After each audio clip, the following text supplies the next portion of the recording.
vamos a seguir. Ya solo nos queda esta clase y otras dos para terminar el curso. Y aquí en el pizarrón pueden ver prácticamente que hoy cerramos ya el tema de evaluación con ensayos no instructivos. Ya las próximas clases van a ser un poco más de discusión y de temas de asfaltos, de bases y de subbases. También de las nuevas tecnologías que se utilizan en los asfaltos modificados, como polímeros, nanotubos de carbono y algunas otras nanofibras también, que creo que es muy importante también hablar de esos temas que vienen, prácticamente ya son, los debemos de adaptar a nuestra ingeniería aquí en Guatemala por las diferentes exigencias que se tienen, nuevas exigencias que se tienen. Entonces, si pueden ver aquí en el pizarrón, prácticamente con esto estamos resumiendo dónde se incorporan los ensayos no destructivos dentro de un diseño de pavimento. Obviamente esto es prácticamente el resumen. Ya ustedes saben qué ecuación es la que se utiliza para calcular el número estructural requerido. Sin embargo, aquí les estoy poniendo las variables que son las dependientes de esta ecuación. Primero iría el tránsito, que fue lo que vimos la clase pasada, de cómo calcular los ejes equivalentes. Fue un pincelazo nada más, eso es un poco más para ya lograr trabajar una hoja de cálculo para estimar ejes equivalentes. Considero que son entre unas 3 o 4 clases, ya con su computadora en Excel y poder hacer prácticamente la hoja de cálculo. El MR, que es el módulo de resiliencia de subrasante, ya sabemos que todo lo que son módulos los obtenemos con el FWD, que es el deflectómetro de impacto, o el falling rate también, se puede en inglés. La confiabilidad, que esto lo adoptamos en función del tipo de vía que se esté evaluando. Normalmente estamos utilizando un 75, 80, 85%. El IRI, que también influye en el número estructural requerido y que lo podemos obtener por medio del perfilómetro, que sus siglas son RSP. Entonces, si se dan cuenta, es como nosotros vamos incorporando los equipos. Ahora, nos vamos a la parte del número estructural del pavimento. Aquí se tienen 3 porque estamos trabajando con una estructura típica. El SN1 sería de la carpeta asfáltica, SN2 de una base y SN3 de una subbase. El A, recordemos que el A es el coeficiente estructural, se calcula por medio de un módulo. Esto lo obtenemos por medio de un módulo de elasticidad, que también lo obtenemos con el deflectómetro de impacto o el FWD. El H, que es el espesor de la capa, lo obtenemos con el GPR, que es el georradar. Aquí se los puse en siglas, pero este es georradar, perfilómetro y deflectómetro. Y el coeficiente de drenaje, que pues esto idealmente se debería tener un estudio ya hidrológico, pero pues muchas veces se adoptan valores entre 0.08 a 1. De igual forma se hace para la base y para la subbase. La sumatoria de estos 3 números estructurales es el número estructural del pavimento, que tiene que ser mayor o igual al número estructural requerido por los ejes equivalentes, por la subrasante, la confiabilidad y los parámetros de I. Entonces, digamos, aquí está en resumen cómo nosotros incorporamos los datos que nos proporcionan los equipos dentro de un diseño estructural de AASHTO 93. Digamos, muchas veces han escuchado ustedes que se sigue utilizando AASHTO 93 y por qué no se utilizan nuevas metodologías. Realmente sí hay un cambio en ese sentido, pero al mismo tiempo trabajamos con módulos. Entonces, si nosotros empezamos a trabajar AASHTO 93 con módulos, vamos en buen camino para podernos en un futuro cercano cambiarnos completamente a metodologías más nuevas que requieren mucho tipo de laboratorio que no tenemos disponible en Guatemala y que por eso mismo se nos hace un poco complicado aplicarlas. Sin embargo, AASHTO 93, nosotros ya con esta metodología no lo estamos trabajando empíricamente, sino ya le estamos metiendo algunos parámetros reales de cada capa, como son los módulos, los espesores y los factores de confiabilidad e hilo. Digamos, para cerrar este capítulo, quisiera que vieran aquí no es presentación, esto es un documento, porque en la presentación no me cumplieron las gráficas. También no creo que se alcancen a leer los títulos de las gráficas, pero la primera, para que se den una idea, es el hilo. Y digamos, esta es la forma de interpretar un informe de ensayos no destructivos con este orden. Primero debemos de ver la gráfica del hilo y debemos de tener los mismos estacionamientos con las demás gráficas. Aquí viene más o menos del kilómetro 70 al kilómetro 85, vamos de caso. En la gráfica de abajo es el módulo de subrasante, y si yo pudiera poner las otras dos gráficas, que es el módulo de pavimento y número estructural, sería excelente, porque la idea es evaluar las cuatro al mismo tiempo. Lo mejor es imprimirlas y ponerlas una abajo de otra. En esta ustedes pueden ver, en la primera es IRI y la segunda es módulo de subrasante. Luego, si pueden ver abajo, puse el módulo de pavimento y el número estructural.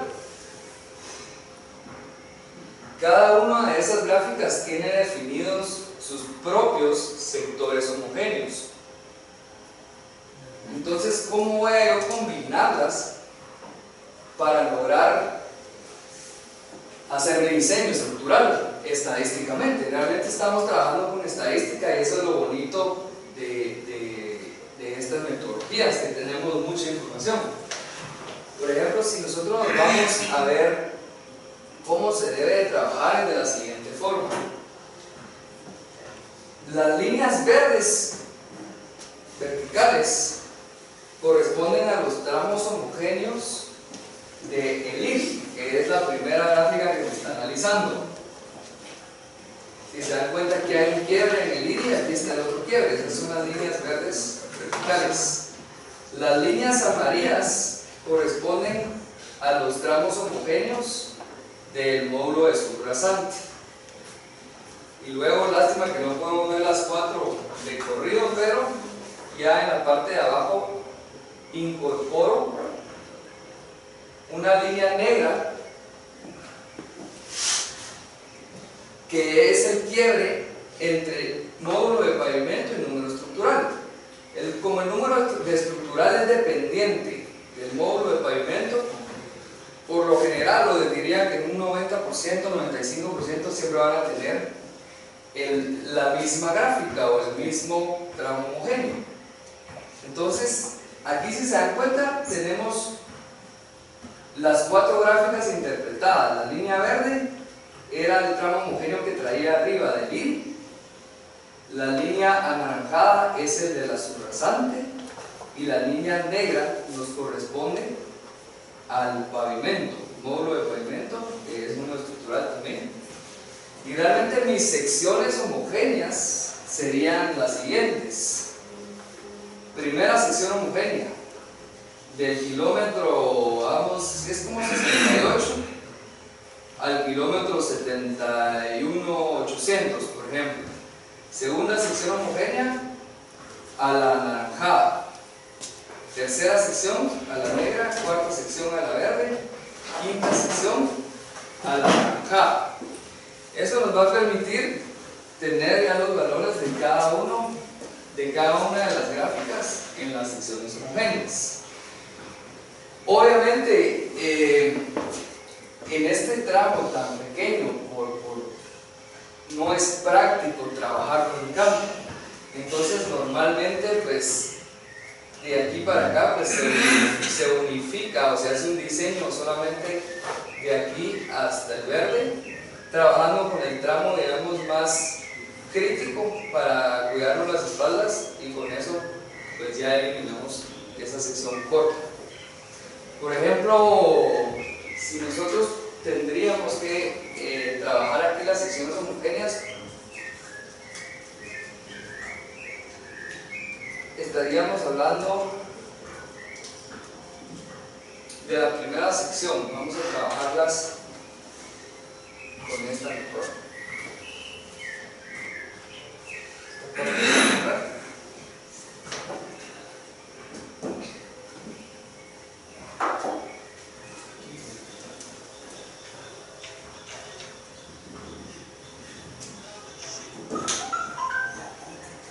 Entonces mi primera sección homogénea, sección 1 para diseñar,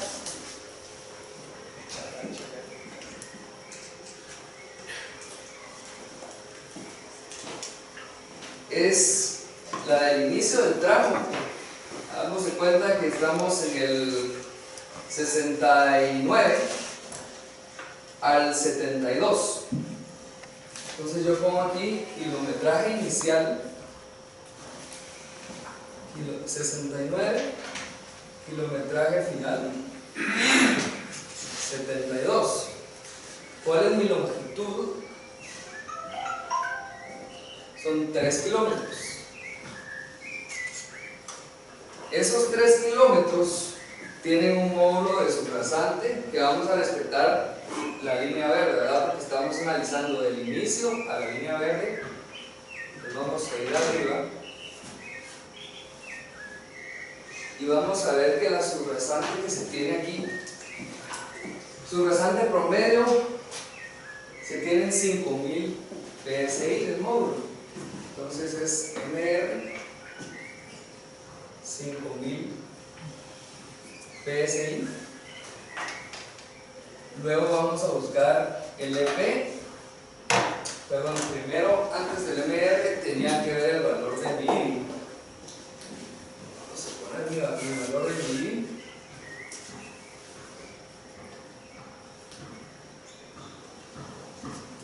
Es el lírico medio que dará así. Sí, recordemos que depende, ¿verdad? Por ejemplo, si el coeficiente de variación es menor al 30%, podemos adoptar el promedio. Si no, tenemos que adoptar un promedio más una o menos una desviación estándar.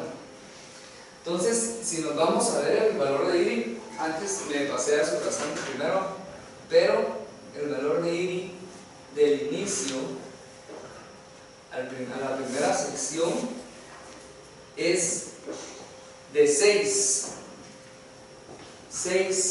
metros por kilómetro. Es un IRI bastante alto. Luego si nos vamos a el módulo de subrasante, que como les decía eran 5000 PSI.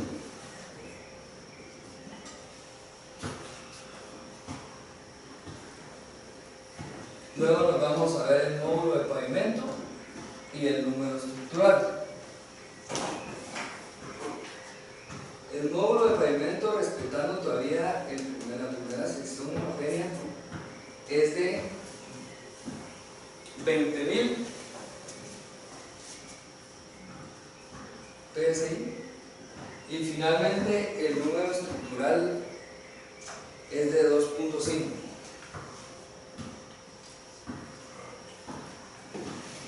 Y esta es nuestra primera sección.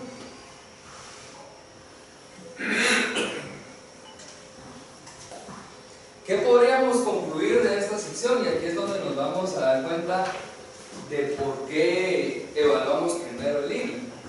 Por ejemplo, con un IRI de valor de 6, ya sabemos que no podemos hacer una rehabilitación, porque el IRI está demasiado alto y seguramente, obviamente hay que comprobarlo y todo, pero ese tramo ya no es apto para rehabilitación, sino para una reconstrucción.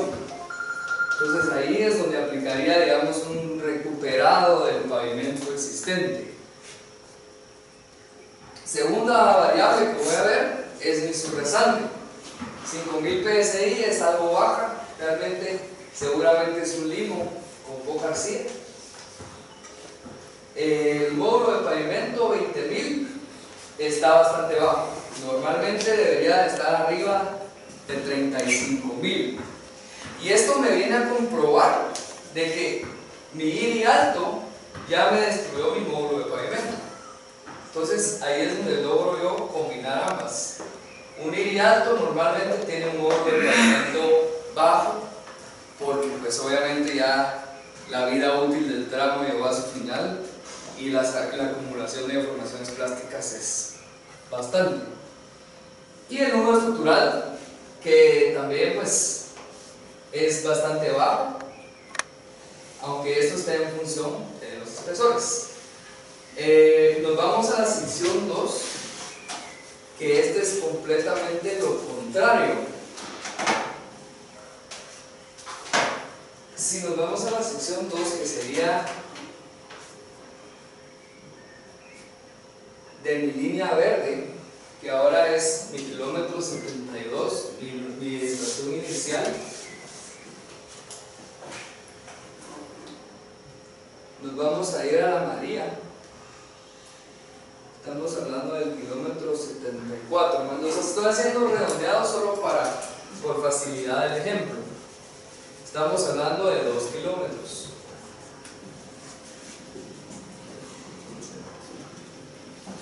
Mi valor de IRI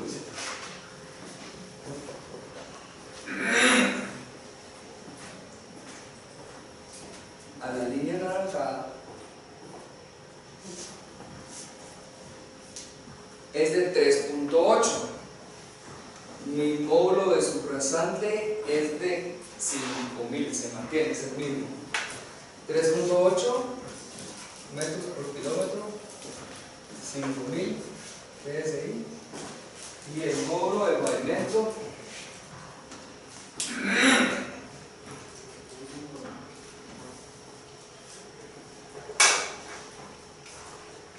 se nos mantiene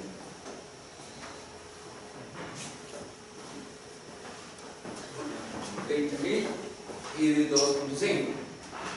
Digamos, este ejemplo lo modifiqué como para que realmente quedara un IRI, en este caso de 3.8, como para ilustrarles cuando en este caso se tiene una rehabilitación.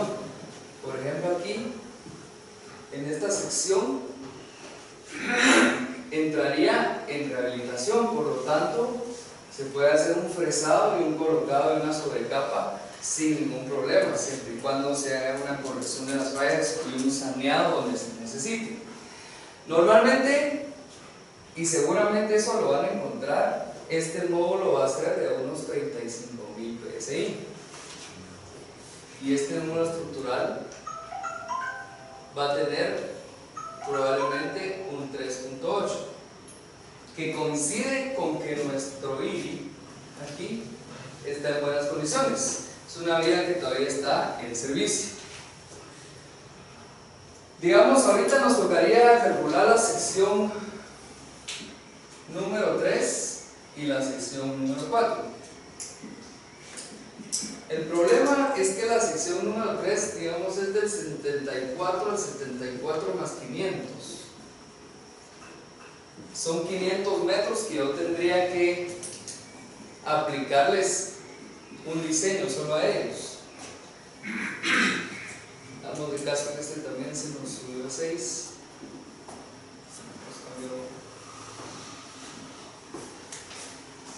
Y el de abajo, que se tiene del 74.500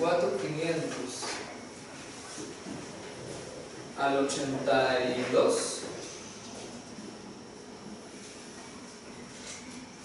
estamos hablando de 6.5 kilómetros.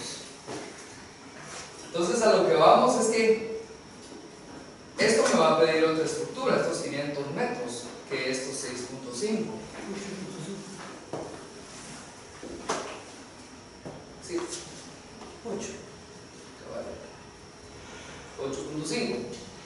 Pero por términos prácticos, o si yo quisiera trabajar como individualmente esta sección que solo tiene 500 metros, pues es un poco complicado, ¿verdad? Entonces, realmente lo haría junto con esta o junto con esta, ¿verdad? Dependiendo de cuál es el que más se acomoda a mi sección. Pero la idea es no irse a lo teórico, sino realmente ver también la aplicación práctica. Entonces esto se reduciría a 3 secciones homogéneas. Probablemente ya con estos datos yo puedo, voy a llenarlo aquí.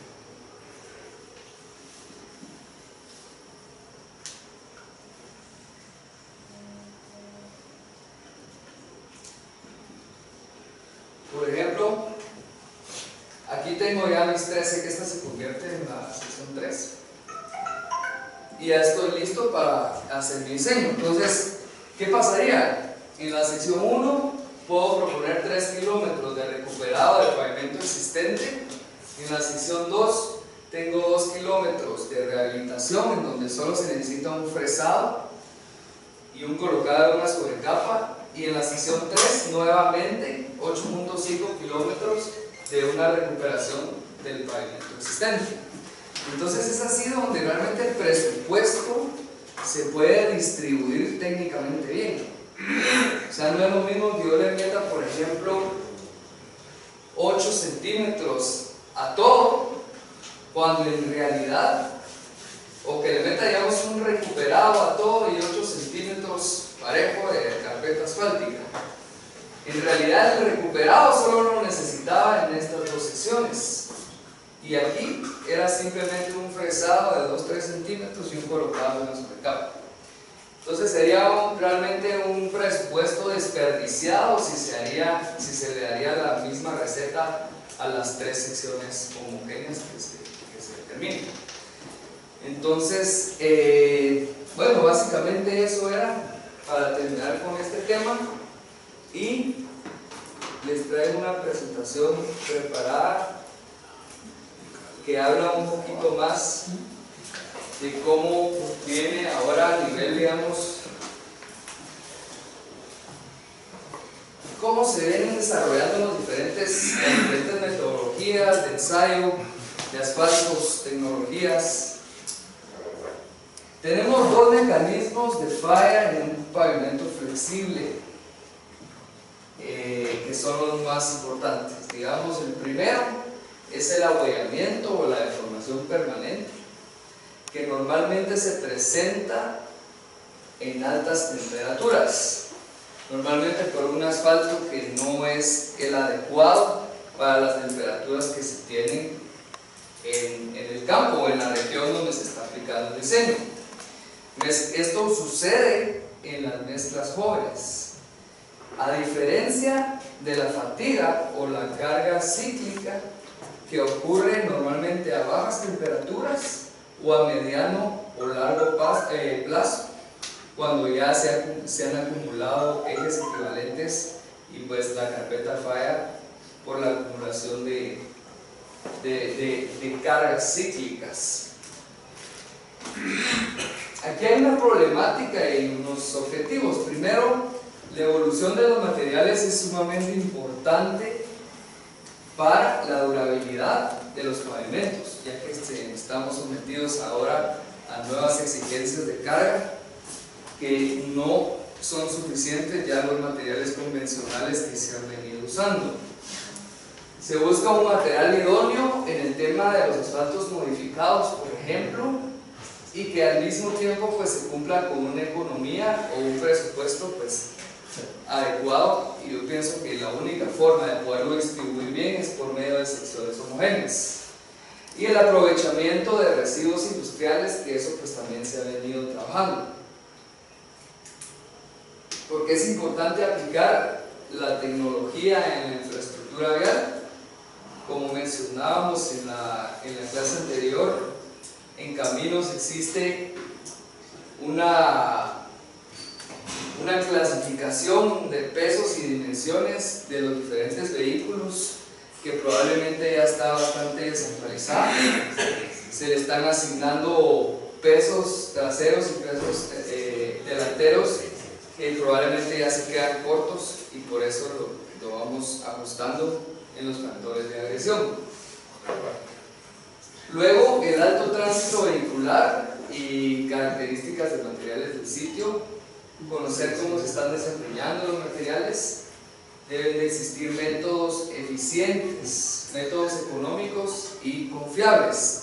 Eso es parte de la ventaja de los ensayos no destructivos, que prácticamente estamos haciendo una medición, una auscultación en un 10% o un 5%, diría que hasta menos del tiempo que nos llevaría un estudio con ensayos convencionales, hablando de hacerlo solamente por medio de calicatas y estudios de laboratorio convencionales. La tecnología de materiales de construcción, materiales modificados. En los concretos asfálticos se ha escuchado mucho de los polímeros, principalmente los elastómeros o los plastómeros. Hay diferentes empresas aquí que ya trabajan, hay unos que trabajan con plastómeros y otros con elastómeros. Para mí funcionan bastante bien los dos, pero dependiendo de dónde se va a aplicar la mezcla. El control de materiales a diferentes escalas hoy en día es sumamente importante. Por ejemplo, nosotros estamos acostumbrados a evaluar en laboratorio, digamos, las probetas, los testigos, todo a nivel macro.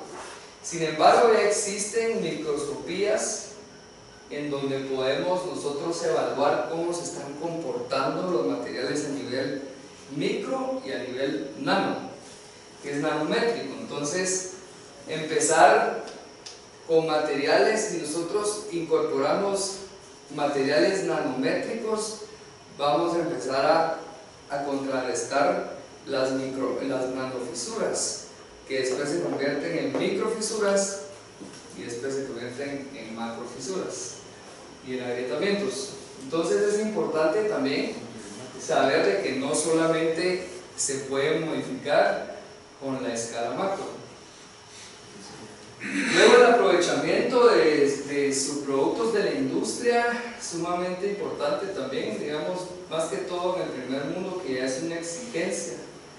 Los polímeros se han hecho por medio de caucho, botellas desechables incorporadas a las mezclas.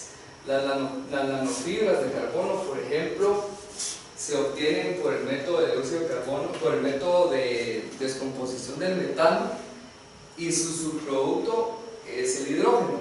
La gran ventaja de este producto, como para incorporarlo a las mezclas asfálticas, es que tenemos el combustible del futuro, que es el hidrógeno, y eso lo hace una metodología atractiva. Esto es un diagrama interesante de cómo realmente se comportan los dos tipos de pavimento. Digamos, el pavimento flexible. En el pavimento flexible es sumamente importante la resistencia o la calidad de la base, porque tenemos una distribución de esfuerzos de esta forma.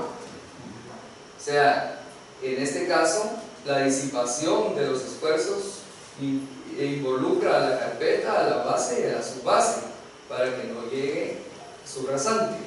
En el caso del pavimento rígido, se debe diseñar para que prácticamente el 100% de la carga sea absorbido por la losa de concreto hidráulico, y que la base esté en condiciones, pero más que todo, de que sea un soporte homogéneo y sea un material con una densidad adecuada, digamos. Por eso no son tan exigentes, o a la hora una estructura típica de un concreto hidráulico es una losa de concreto sobre una subbase, o por lo menos exigen características de subbase. En el pavimento flexible sí tenemos especificaciones de la base y de la subbase. Aquí es donde se tienen las estructuras típicas que les hablaba, las hemos estado manejando ahorita, que es la carpeta asfáltica, la base, la subbase y el pavimento flexible, y en concreto hidráulico, pues la losa, una subbase y la subrasante. Obviamente hay muchas más estructuras de pavimento, pero estas son las, digamos, las típicas o las convencionales. Ahora, hablando un poco de los ensayos que existen para la base, la subbase y la subrasante, y todo esto al final lo vamos a conectar con lo que nosotros hemos venido calculando con los tiempos. Por ejemplo, el más famoso o el que se ha venido utilizando aquí es el ensayo de variación de soporte de California, o el CBR, que es el que se ha utilizado para subrasantes, para subbases y para bases. Mide la resistencia al esfuerzo cortante de un suelo y prácticamente es una relación con una muestra de California, y esa diferencia de dureza o de cambio en la penetración en el material es el valor del CBR. Es un ensayo que es económico, es un ensayo que se puede hacer, digamos, o que se ha trabajado en la mayoría de proyectos. No es el ideal, ya en muchos países ya está prácticamente obsoleto, pero sin embargo, pues ha sido una herramienta que ha sido bastante útil en los años que se han venido trabajando. Ahora, esto es sumamente importante también en el tema de las bases y las subbases. Por ejemplo, se debe cumplir con un desgaste. Normalmente se ha utilizado aquí la máquina de Los Ángeles para determinar el porcentaje de abrasión. Se tiene exigencias para porcentaje de abrasión mínimo, máximo en bases, en subbases y en carpetas asfálticas. Y esto va de la mano más que todo porque a la hora que pase el rodo no queremos que nos fracture el agregado, porque en este caso pues ya no estamos aplicando el producto que queremos. Luego está la modernización, digamos, que es el microdeval. Este equipo pues ha ido sustituyendo poco a poco a la máquina de Los Ángeles. Se tienen el resto de ensayos que, como todos conocemos, están los límites de Atterberg, está el equivalente de arena, el valor de azul de metileno, que es muy importante para ver que el agregado no esté contaminado, partículas fracturadas, partículas planas y alargadas, y toda esa serie de ensayos que deben de aplicarse para cumplir con las especificaciones de la base y la subbase. El ensayo triaxial es el ensayo con el que se debería de evaluar, digamos, realmente este tipo de materiales. Con el ensayo triaxial nosotros lo que obtenemos son módulos de elasticidad, que al final de cuentas pues es lo que estamos obteniendo con los equipos, pero con los equipos lo estamos obteniendo en campo, y es el desempeño que realmente se está teniendo del material. Y en el triaxial lo estamos haciendo con condiciones controladas, obviamente críticas y saturadas, pero en laboratorio.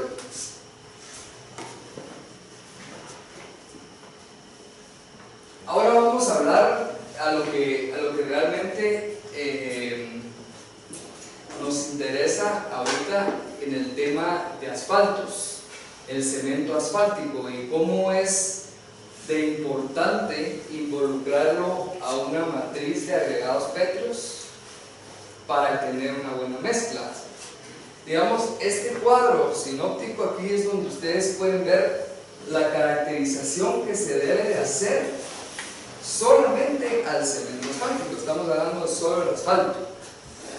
Primero, la caracterización física, que esta caracterización pues realmente es lo mínimo que se debería de hacer para caracterizar un asfalto. Normalmente aquí estamos acostumbrados a que nos llegue el certificado, ya sea de uno Petrol de Perenco.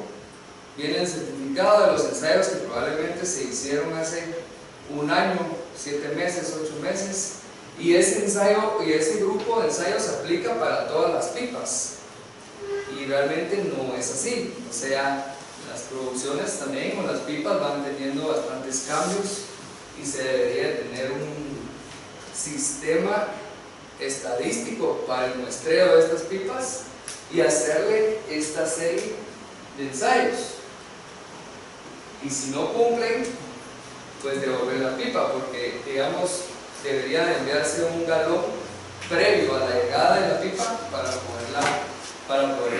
poderlo ensayar. Aquí tenemos, esto lo vamos a ver ya ahorita uno por uno. Luego se tiene la caracterización química del asfalto. La caracterización química es el futuro realmente de una caracterización de un asfalto. Se tiene la cromatografía SAR, la espectroscopía FTIR y la espectroscopía Raman. La caracterización reológica. La reología significa cómo se va a comportar el asfalto a través del tiempo. Reología es a través del tiempo.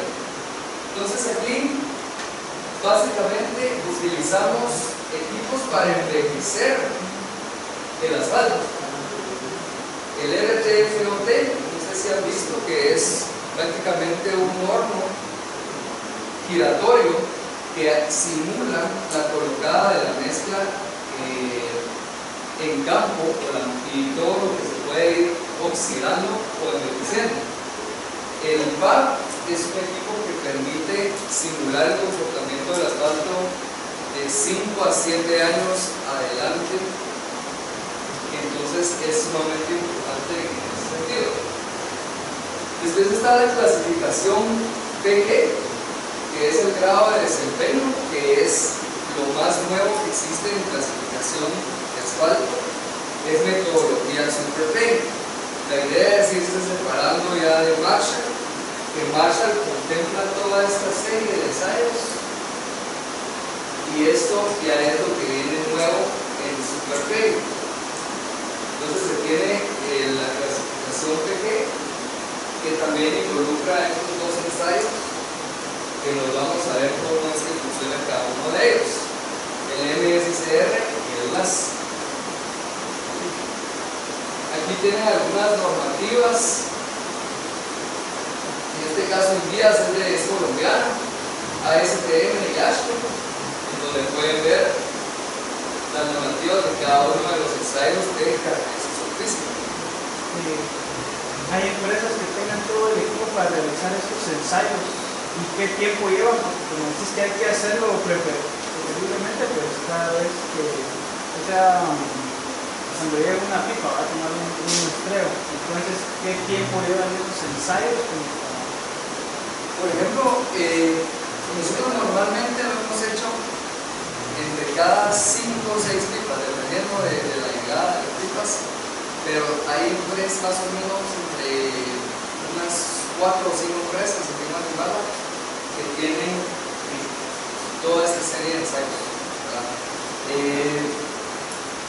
Para la realización de los ensayos, calculo yo que se irán probablemente, se pueden hacer todos se podrían hacer en un día, entre 1 y 2 días. Sí. Tomando en cuenta que Guatemala, que somos Perenco y ustedes somos como cuidado.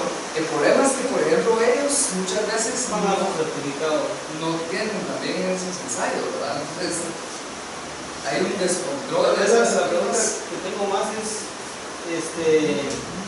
según tu experiencia, ellos, digamos, sí controlan realmente su calidad o siempre hay... Perenco, bueno, realmente no me gustaría meterme a opinar en ese sentido, pero sí te podría decir que sí es buen asfalto. Por lo menos el asfalto es constante, es homogéneo, y eso es sumamente importante cuando querés modificarlo. Por ejemplo, el asfalto base tiene que ser homogéneo, entonces se pueden tomar ese tipo de riesgos de agarrar un ensayo de hace algún tiempo. Pero recordemos que por medio del del viscosímetro rotacional, nosotros calculamos la temperatura de mezclado y compactación que debe tener nuestra mezcla. Entonces nosotros agarramos normal, tiene que entrar a 153 y compactarse a 140, 143. Ahí más o menos los rangos. Pero eso depende de la pipa, ¿verdad? O sea, el viscosímetro rotacional te define qué temperatura debe de aplicar. Siento que es un campo muy descuidado, porque uno se fía mucho en lo que le dan y créeme que nos hemos dado cuenta que no es tan así. O sea, sí, muchas veces hay variación en las pipas. Bastante.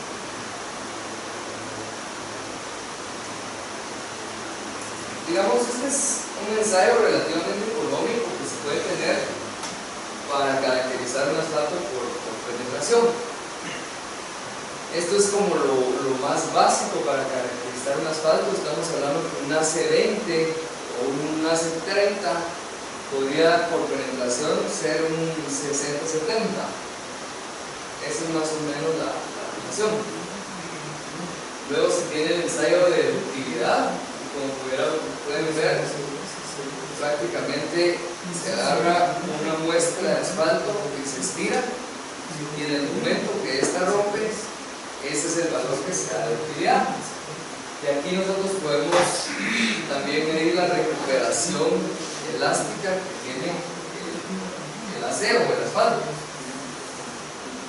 El ensayo de punto de ablandamiento es en que, como tenemos un material viscoelástico, es en qué temperatura nuestro asfalto ya empieza a fluir. Y obviamente en el momento que está fluyendo, pues ya va a ser más susceptible al ahogamiento. Entonces, digamos, este ensayo es también bastante económico y es un parámetro muy importante cuando se están colocando en climas como la costa de Tableu, por ejemplo. Es donde, por ejemplo, nosotros podemos decir que nos cambien de un AC20 a un AC30, mejor. Sería más beneficioso usar un AC30 en regiones más cálidas, ¿verdad? Estamos hablando de un asfalto con más viscoso. Entonces, pues al mismo tiempo no va a fluir a altas temperaturas. El punto de ignición y llama pues también es importante, pero esto está más adaptado a lo que es la química del asfalto para prevenir que realmente vayamos a tener un incendio, ¿verdad? A la hora que pues tengamos eso, puede ser más por accidentes o por algún tema de seguridad. El peso específico, la relación entre el volumen y la masa también es sumamente importante, y esto es lo que yo le hablaba al índice, este es el básico, o sea, mínimo se debería tener este ensayo, un viscosímetro rotacional, porque aunque el asfalto esté como esté, este nos va a definir a qué temperatura tenemos que mezclar y a qué temperaturas tenemos que compactar. O sea, este ensayo sí lo deberían de tener prácticamente todas las empresas que compran asfalto, como mínimo, y con eso sabemos. Aquí, por ejemplo, esta es una prueba de nosotros por medio de la viscosidad determinamos temperatura de mezcla, que es la roja, que en este caso dio 155, y temperatura en la que se debe de compactar, que en este caso dio 140 grados centígrados.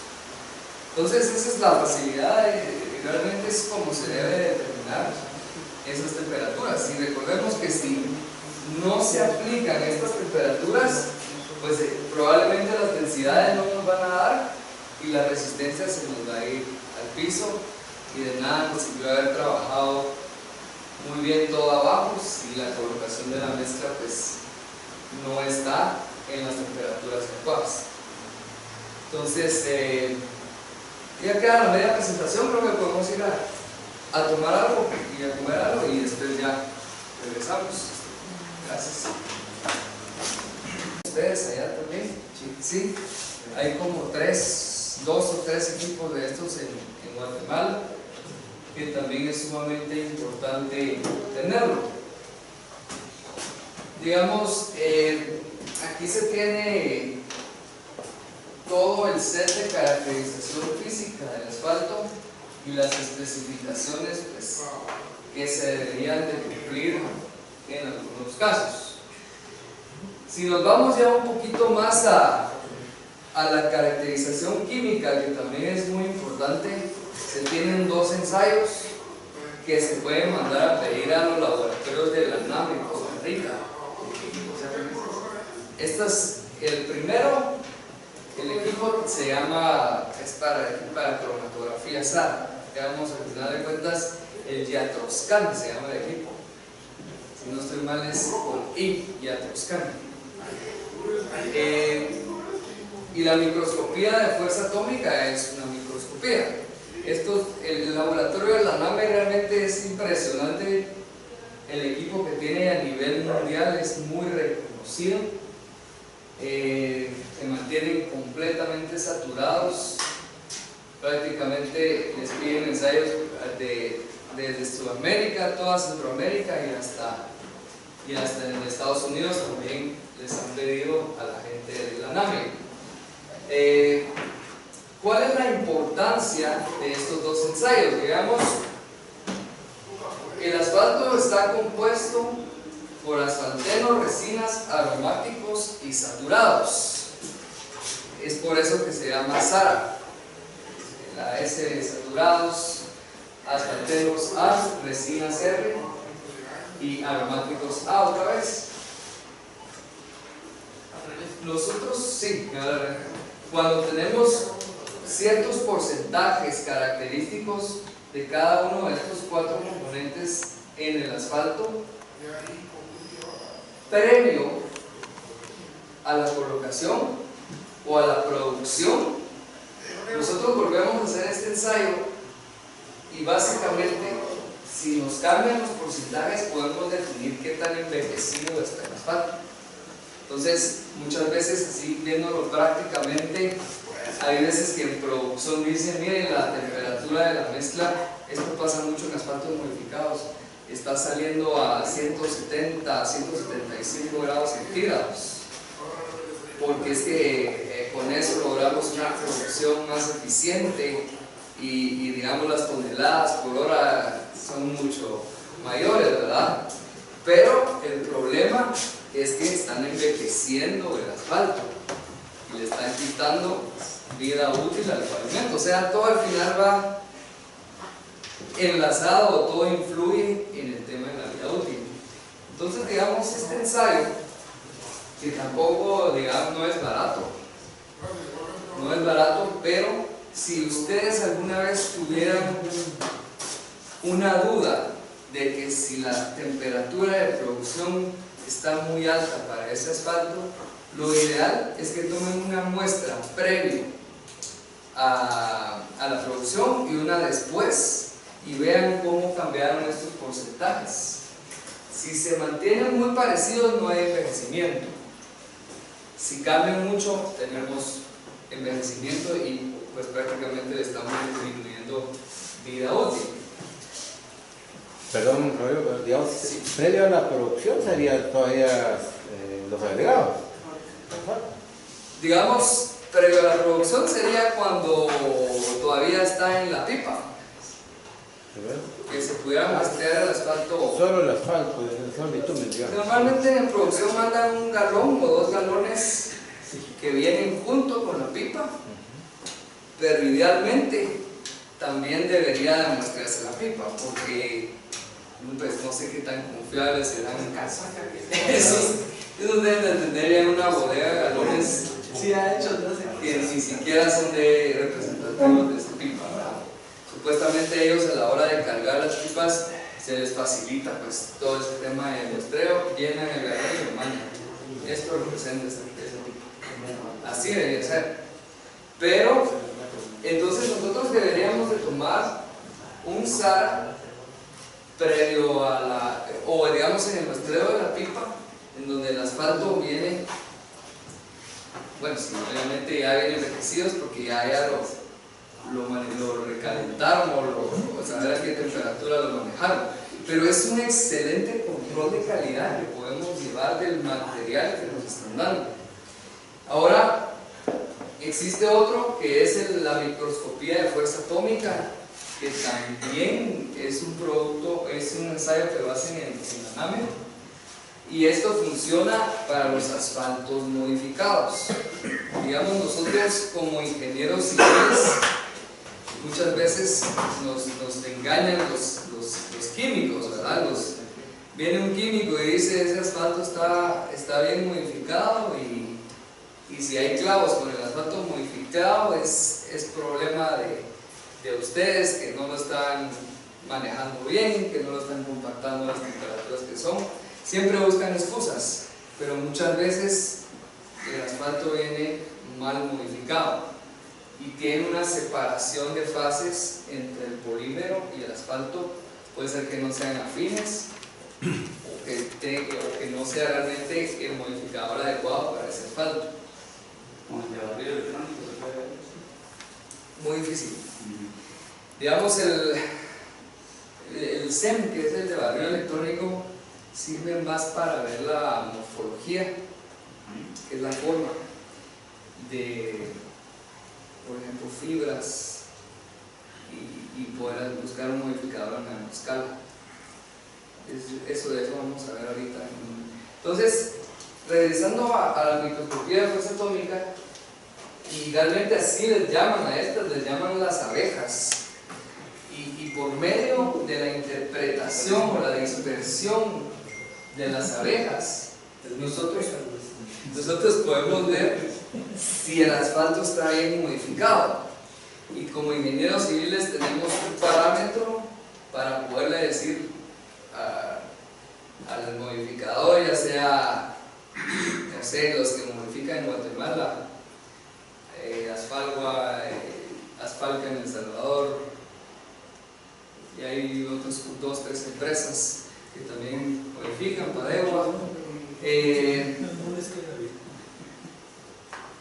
Si tenemos una aglomeración de las abejas, significa que hay una mala modificación del asfalto. Entonces, lo que tratamos de ver es que la dispersión de las abejas en la microscopía sea homogénea, que eso es prácticamente el polímero que está dentro de la matriz del asfalto. Entonces, estos 2 ensayos es muy importante que los tomen en cuenta cuando hay clavos de ese tipo. Realmente es recomendable mandar a hacer estos 2 ensayos a la NAME, o seguramente en México debe haber también algún proveedor que haga estos ensayos. Este es el equipo, pueden ver también aquí otro ejemplo. Y este es la espectroscopía infrarroja FTIR. Digamos, este es el equivalente al SARA también. Con este podemos ver nosotros la oxidación del asfalto o el envejecimiento. ¿Y cómo lo hacemos? Porque nosotros agarramos un asfalto convencional, este es nuestro asfalto convencional, y todos estos es una investigación, es un artículo que nosotros publicamos en una revista. 1, 2, 3, 4, 5, 6, 7, estábamos evaluando 8 asfaltos modificados y su comportamiento, y el convencional, y su comportamiento ante la oxidación. Usamos ácido nítrico para oxidar un asfalto, para oxidarlo intencionalmente. Si se dan cuenta, es prácticamente una gran diferencia, ¿verdad? Entonces, ¿qué sucede? Por ejemplo, aquí es el área del grupo carbonilo. Tal vez aquí nos metemos un poco a la química, pero podemos ver que los asfaltos modificados, por las temperaturas a las que se trabajan en producción, tienden a oxidarse más que un asfalto convencional. Entonces tampoco es bueno, obviamente es un asfalto más viscoso y la gente de planta no va a estar acostumbrada seguramente a un asfalto modificado y van a tratar de subirle y a la temperatura para tener una mejor producción, y no es así la cosa. O sea, se tienen que estar conscientes de que con asfaltos modificados la producción va a ser menor que el asfalto convencional a la hora de la colocación, y eso influye en muchas cosas de costos también, ¿verdad? Entonces por eso, mira, sí. ¿En qué tiempo aproximado empieza el proceso de oxidación de un modificado? ¿A qué temperatura? ¿O en qué tiempo? ¿En qué tiempo? ¿A qué edad? Digamos, eso depende, digamos, naturalmente los rayos ultravioleta son los que oxidan el asfalto. Entonces, el PAB, que es un ensayo diseñado para proyectar el envejecimiento a largo plazo, trabaja en 5 o 7 años. ¿Y un convencional? Eso estoy hablando yo en general, digamos. En general. Sí se tiene alguna bibliografía de que hay modificadores, como en este caso los nanotubos de carbono, que actúan como agentes antioxidantes, se podría decir, ¿verdad? Que hacen que el asfalto se oxide menos que un asfalto convencional, por ejemplo. Sería buena investigación hacerlo con los polímeros también, con los elastómeros. Eso sería un trabajo de tesis buenísimo, ¿verdad? Utilizando el PAB. Sí, pero cuando Sí, no, eso se hace rápido. Eso se hace rápido. Usted 10 años de tesis, 7 años de tesis, Más eso sí sale más. sí. Bueno, aquí es como donde se ve, digamos, el área, o la gráfica aquí, el área que se está calculando es en función de este grupo, que es si nosotros lo vemos en términos generales, cuando un asfalto se oxida, este pico es el que se dispara. Pero digamos, eso simplemente ya lo vemos en la interpretación de resultados, ya tienen toda esa información. En la cromatografía SAR, que es la otra opción, como les mencionaba. Y ahora, dejando la caracterización química, que ya tenemos los 3 ensayos, FTIR y SAR, que con uno de los dos es suficiente, y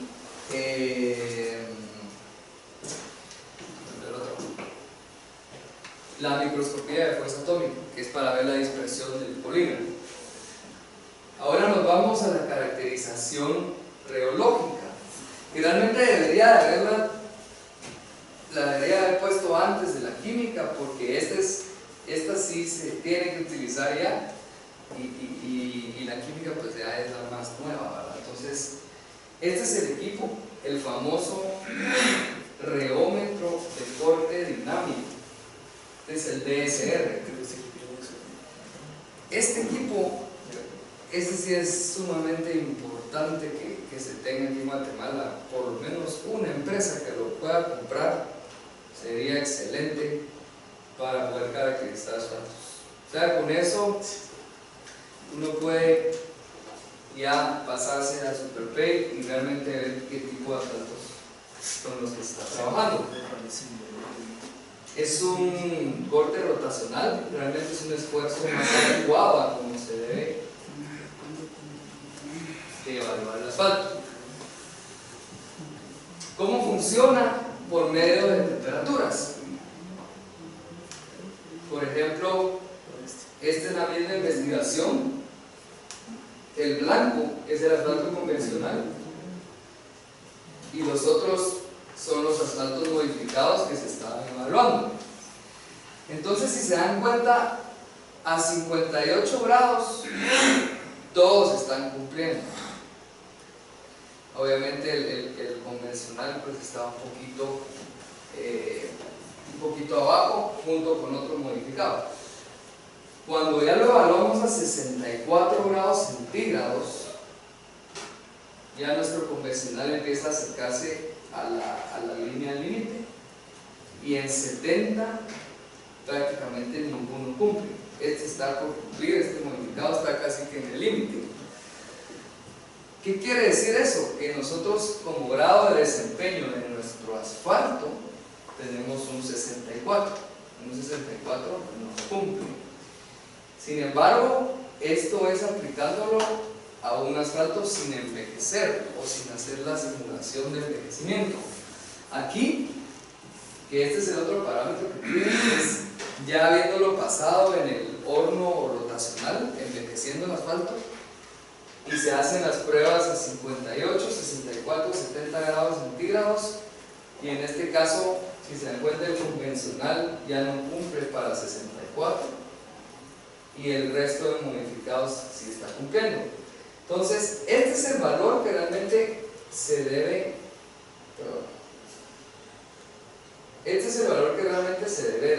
de adoptar, porque es el que estamos hablando de que está simulando el asfalto envejecido.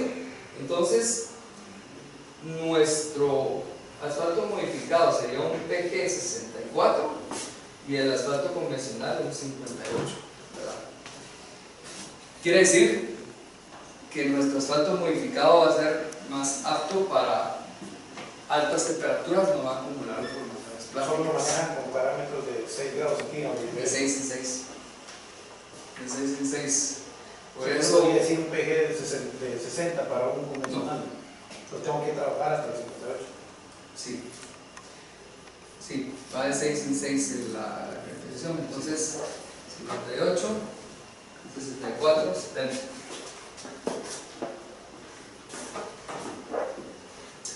Las temperaturas bajas, siempre se da la nomenclatura de que eso es un PG menos 22, por ejemplo, pero eso aplica a los países que realmente tienen temperaturas bajo cero, ¿verdad?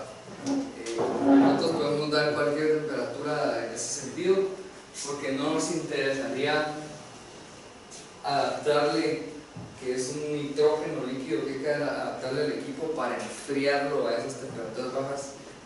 En Guatemala no conectamos con los CPG alto, que en este caso, pues, yo no sé si ustedes se han dado cuenta que bueno, se debería de ahora exigir, por ejemplo en la costa o en REU o en climas cálidos, debería exigirse por lo menos que sea un asfalto 64, idealmente que sea un 70, ¿verdad?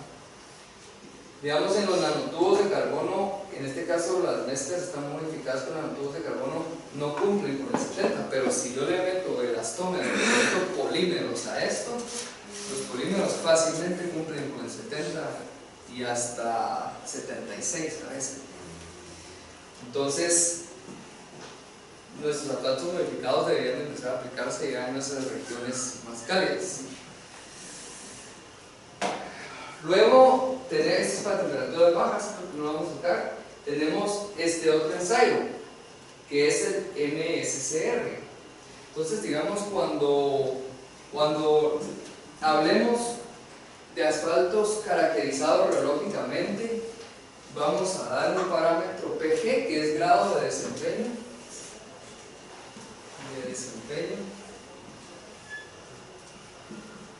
PG, que es 64 grados centígrados. Obviamente aquí por nomenclatura le vamos a poner 64 menos 16 menos 22. Y luego también vamos a pedir el MSCR y que nos clasifiquen si es para tráfico estándar, para tráfico medio, para tráfico alto, que es el high, o para tráfico extremo. Entonces, el MSCR se va a dar por letras. Yo tengo un PG 64 menos 22 y luego voy a tener otro guión que va a ser una S, por ejemplo, que es S, M, H, que es de high, de alto, y E de extremo. Entonces voy a decir, yo quiero un asfalto PG 64-22 para tránsito alto.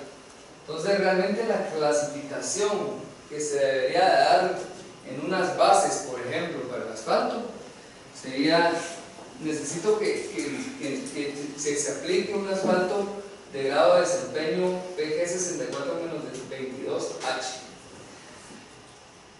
¿Qué es el ensayo de MSCR?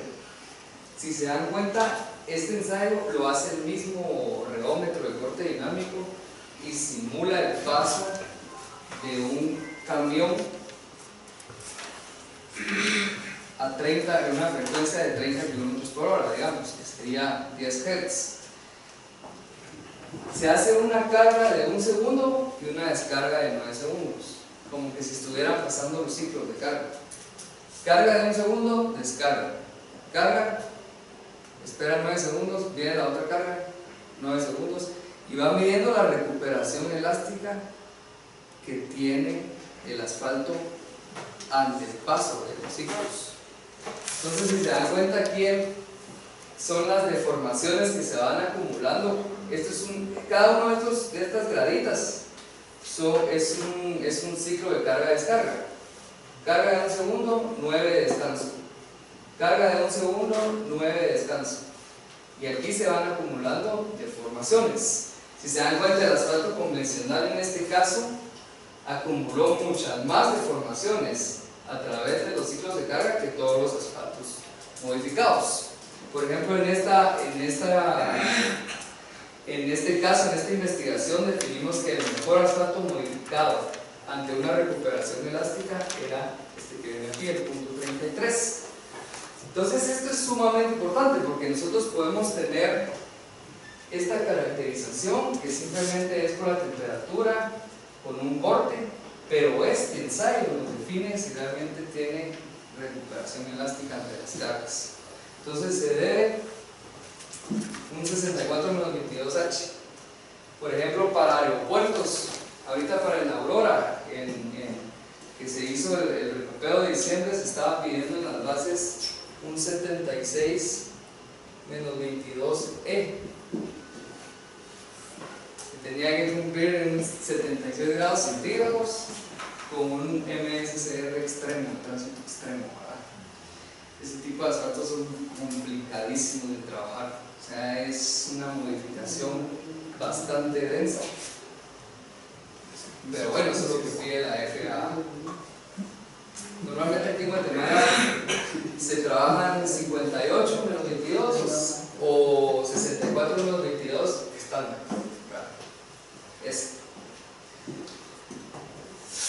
Luego nos vamos al diseño de mezclas. Digamos, lo que se ha trabajado últimamente es el diseño Marshall. Como todos saben, pues integramos la curva granulométrica en función de los agregados que se tengan. Cada uno aporta un porcentaje y se entra en las curvas teóricas. Luego, pues se va a definir el porcentaje óptimo de asfalto en función de la estabilidad Marshall, del peso unitario, del flujo, de los vacíos del aire, vacíos agregados minerales, vacíos llenos de asfalto y la relación estabilidad-flujo. Por medio de estas gráficas, nosotros hacemos la intersección y definimos el porcentaje óptimo que debe tener nuestra mezcla de asfalto. Esto es metodología Marshall. Digamos, esto es lo que se ha venido trabajando en diseños de mezcla aquí en Guatemala también. Ha funcionado bastante bien, pero tenemos también que evolucionar a lo que viene. Por ejemplo, este es un ejemplo de una molaza de un montaje de un ensayo Marshall, y entonces vamos ahora a hablar de cuáles son los ensayos que vienen para las mezclas, ahora innovando en la metodología Superbay. La rueda de Hamburgo, yo no sé si han escuchado, y hay algunos otros prototipos que han ido fabricando, que prácticamente se fabrican unas panelas, creo que tenía otra cosa un poquito más. Si no. Aquí está. Se fabrican este tipo de panelas de mezcla asfáltica con una prensa universal, se compacta y se les va pasando esta rueda, se cuentan los ciclos de carga y se mide prácticamente con un vernier la deformación que va acumulando ante los ciclos de carga. Ya con esto se hace una comparación. Por ejemplo, la azul en este caso es la convencional y la roja es la modificada. Como se dan cuenta, en todos los ciclos de carga que pasaron, la convencional acumuló una mayor cantidad de deformaciones comparado con la modificada. Esto es para medir temas de abollamiento. Ahora nos vamos a hablar de la fatiga.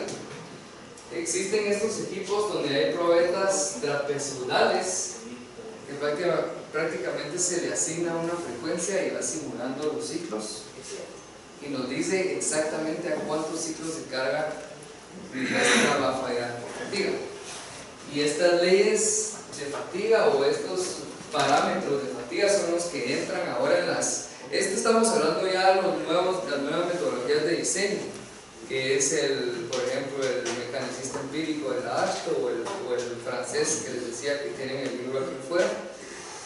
Y estos equipos no los tenemos disponibles en Guatemala todavía, entonces no podemos, digamos, usar esas metodologías a menos que mandemos muestras fuera y poder usar esas metodologías de diseño.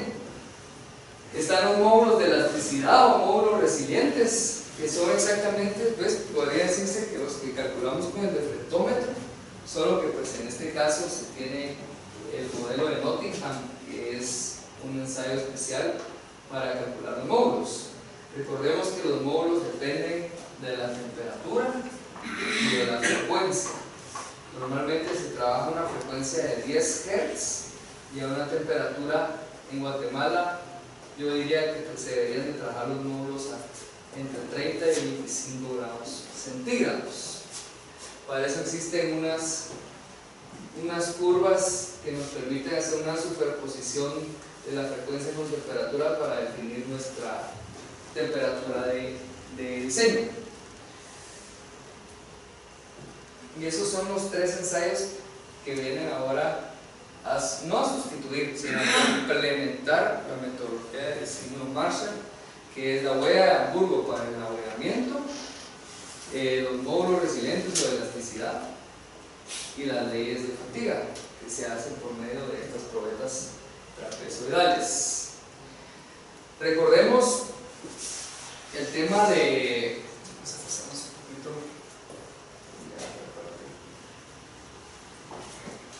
los nuevos modificadores.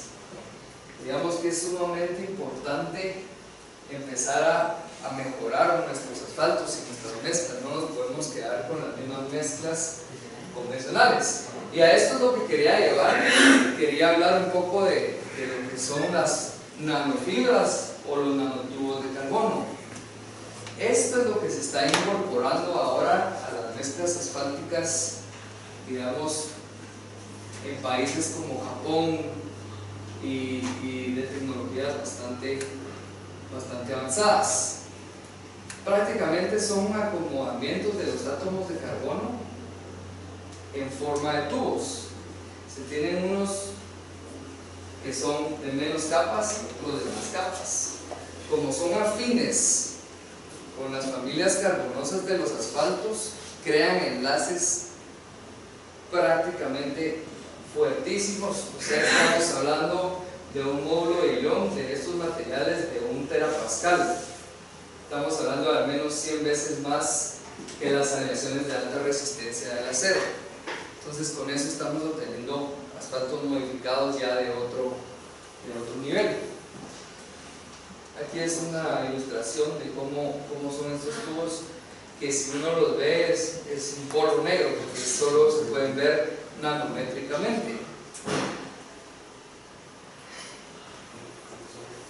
La forma de producir, digamos, estos nanotubos de carbono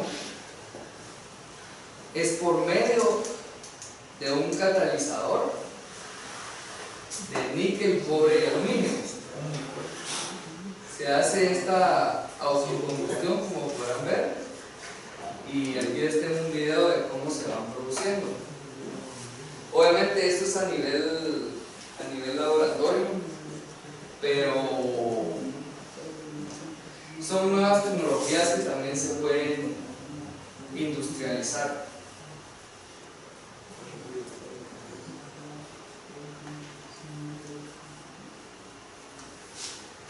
Entonces ahí se van formando y eso es lo que nosotros vamos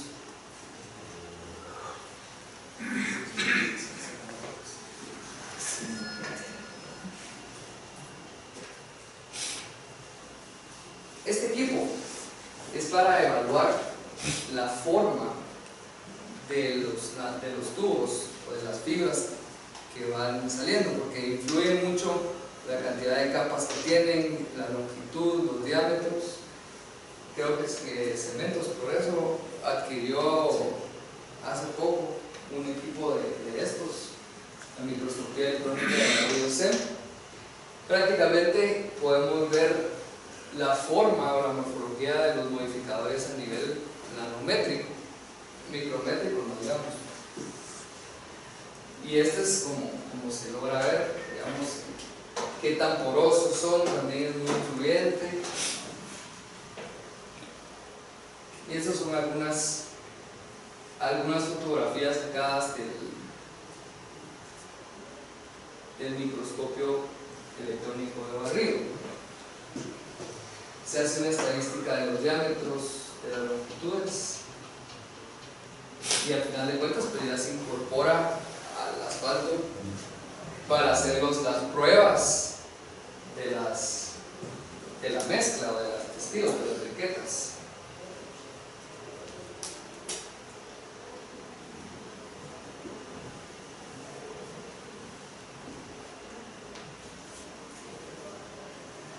Y por último, se tiene o se está desarrollando